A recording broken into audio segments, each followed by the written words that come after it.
दोस्तों, जब देश आजाद हुआ तब भारत और पाकिस्तान का बंटवारा भी हुआ था, जिसमें मुस्लिम समुदाय ने अलग देश बनाने की मांग को लेकर पाकिस्तान बनाया था।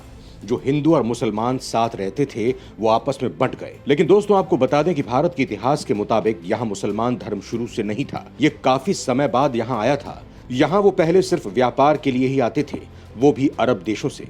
लेकिन बाद में स्थितियां बदलती गईं और मुसलमान भारत आकर बस गए, जिसके बाद आज भारत की 14% आबादी मुसलमानों की है। आखिर कैसे हुआ मुसलमानों का भारत में आगमन, वो कैसे यहां बस गए, इस वीडियो में मैं आपको इसके बारे में ही बताऊंगा। तो वीडियो को बिना स्किप किए अंत तक जरूर देखिएगा। दोस्तों, इस्लाम धर्म के उदय के पूर्व अरबवासी मूर्ति पूजक थे। वो बहुत सारे कबीलों में बटे हुए थे।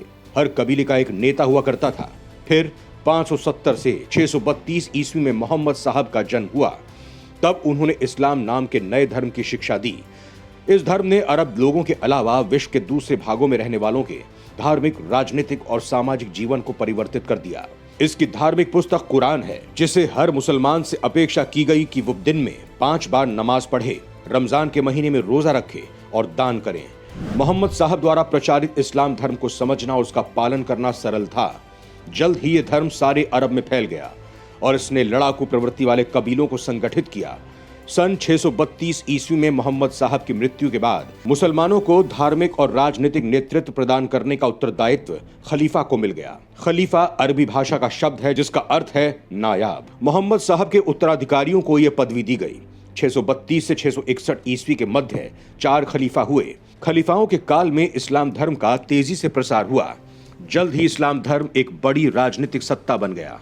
अरब वालों की सेना ने पश्चिमी एशिया, जॉर्डन, सीरिया, इराक, तुर्की और ईरान पर विजय प्राप्त की। उन्होंने उत्तरी अफ्रीका और दक्षिणी यूरोप के भी कुछ भाग विजय किए। लेकिन कहा जाता है कि भारत में इस्लाम आक्रमण से नहीं, बल्कि इस्लाम व्यापारियों और सूफियों से आया है। इस्लाम के भारत में आगमन से पहले वो सिर्फ यहाँ व्यापार करने के लिए ही आते थे। अरब देश के लोग यहाँ मसालों का व्यापार करने के लिए आते थे। अपने व्यापार को बढ़ाने के लिए केरल के राजा भीम द्वितीय ने यहाँ कीरामन जामा मस्जिद बनाई। इसमें अरब देशों का भी पैसा लगा। इसके बाद कई इस्लामिक धर्म के गुरु भी आए और अपना प्रचार किया। इतिहासकारों का कहना है कि भारत आने वाला सबसे पहला आक्रमणकारी मुसलमान मोहम्मद बिन कासिम था। ये 694 ईस्वी में ताइफ में पैदा हुआ था। वो बचपन से बहुत चालाक और बहादुर था, साथ ही वो बहुत खूबसूरत भी था।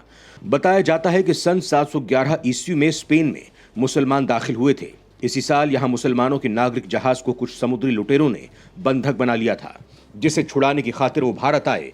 क्योंकि जिस जगह पर उनके पानी के जहाज को बंधक बनाया गया था वो जगह सिंध के राजा दाहिर के राज्य में आती थी।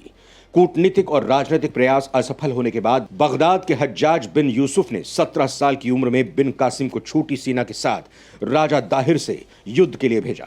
राजा दाहिर और बिन कासिम के बीच हुए युद्ध में सिंध के राजा दाहिर को हार का मुंह देखना पड़ा। बस यहीं से भारत में इस्लाम का आगमन हुआ। दोस्तों, राजा दाहिर के लिए कहा जाता है कि सिंध के महाराजा के असमय देहांत के बाद उनके 12 वर्षीय पुत्र दाहिर सेन को गद्दी पर बैठा दिया गया था।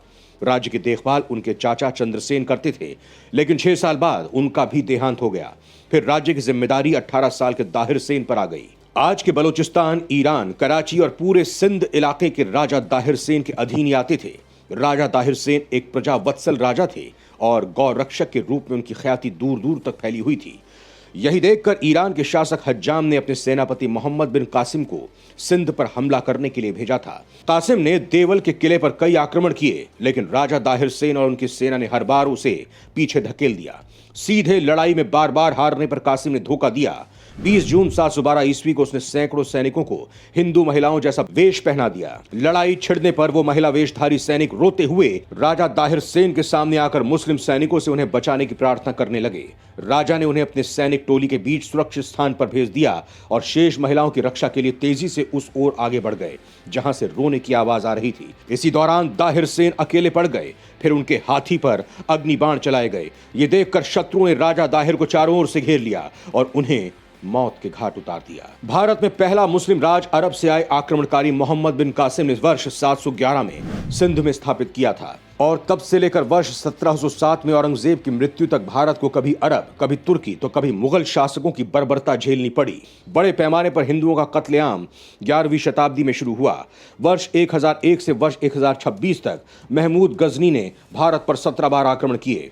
11वीं शताब्दी में मुगल शासकों ने भारत देश की राजधानी दिल्ली को बनाया और बाद में जब मुगल शासकों ने यहां राज किया तो भी देश भारत की राजधानी दिल्ली ही थी। गजनी के एक दरबारी द्वारा लिखी गई किताब का नाम है तारीख यामिनी। इस किताब में लिखा गया है कि गजनी के आक्रमणों में हिंदुओं का इतना खून बहा कि नदियों के पानी का रंग भी लाल हो गया था और जानवर भी इन नदियों का पानी नहीं पीते थे। वहीं अलाउद्दीन खिलजी के बारे में कहा जाता है कि वर्ष 1298 में उसने 30,000 उन हिंदुओं को मार डाला था जिसने हाल ही में इस्लाम कबूल किया था। खिलजी को डर था कि इस्लाम कबूल करने वाले हिंदू उसके खिलाफ विद्रोह कर सकते हैं। तैमूर के बारे में कहा जाता है कि उसने 10,000 हिंदुओं का कत्ल 1 घंटे में करवा दिया था। इन 800 सालों के इतिहास में ऐसे अनगिनत तथ्य मौजूद हैं। बख्तियार खिलजी ने तो नालंदा विश्वविद्यालय में रखे करीब 90 लाख बेजुबान पुस्तकों को ही जला दिया था। सन 1857 तक निरंतर यह बरकरार रहा था। यह वो समय था जब दूसरे कई और मुस्लिम शासकों का भारत में आगमन हुआ था। 2 दशक भारत देश के सम्राट अकबर ने कुछ अंग्रेजों को यहां रुकने दिया था, लेकिन धीरे धीरे कर अंग्रेजों ने देश के छोटे छोटे नवाबों और राजाओं से सांठगांठ बना ली और फिर धीरे धीरे कर उन्होंने आखिरी में सन 1857 में भारत से मुगल साम्राज्य का पूरी तरह से अंत कर दिया। भारत में काफी समय तक मुस्लिम शासकों ने शासन किया। पूरी दुनिया में भारत देश में दूसरे नंबर पर सबसे ज्यादा मुस्लिमों की जनसंख्या रहती है। हमेशा से हिंदू और मुस्लिम दोनों साथ साथ मिलकर रहे। दोनों ने एक दूसरे को स्वीकार किया और दोनों के दिल में दोनों धर्म के लिए इज्जत और मोहब्बत पहले भी थी और आज भी है। दोस्तों, इस तरह से भारत में इस्लाम का आगमन हुआ। भारत पाकिस्तान अलग नहीं हुए होते तो यह संभव था कि भारत देश दुनिया का अकेला और पहला ऐसा देश रहता जहां मुस्लिम आबादी सबसे अधिक होती।